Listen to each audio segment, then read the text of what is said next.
Hello again.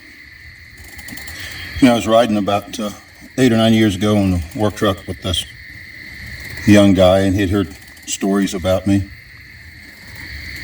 And he said, "Man, I just don't understand why you're into all this wild edible food and survival stuff and things like that. So I don't see the point is, if you get sick, you just go to the doctor, he gives you the medicine, and, you're hungry, you go to the store, you buy food. Right now, it's more complicated than that. You don't have to learn all this stuff about plants and things. Why are you into all this stuff?" I said, "Well, man, you're young, so I'm going to tell you something that you're going to discover after a number of years.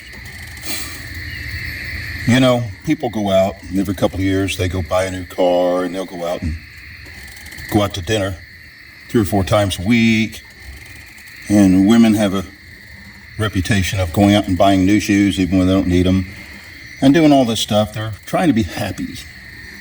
And what they're trying to actually do is all these different things, getting a new car, a new motorcycle, or taking a trip somewhere.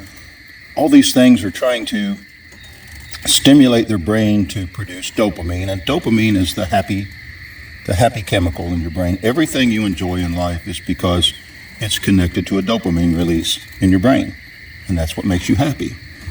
And you're seeking all these temporary things that don't last. A new car wears out. Going out to dinner, as soon as you come home, you might as well not went and spent all that money.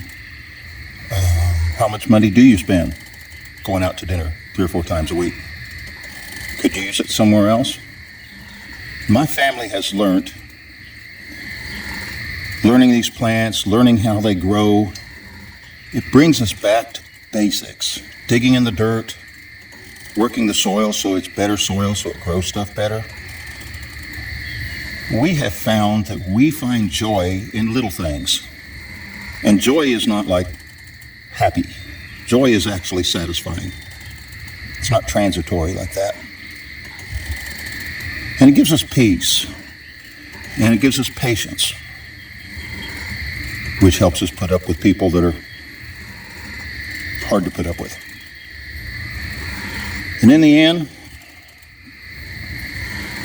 if you're in a jetliner and it crashed out in the wilderness somewhere, and you woke up and there were only 2 of you survived, who would you want that other person with you in that crash to be?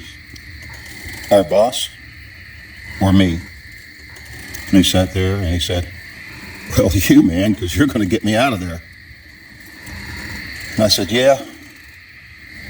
And I'd like, if I woke up in that crash, for you to be the other person, just in case I get hungry."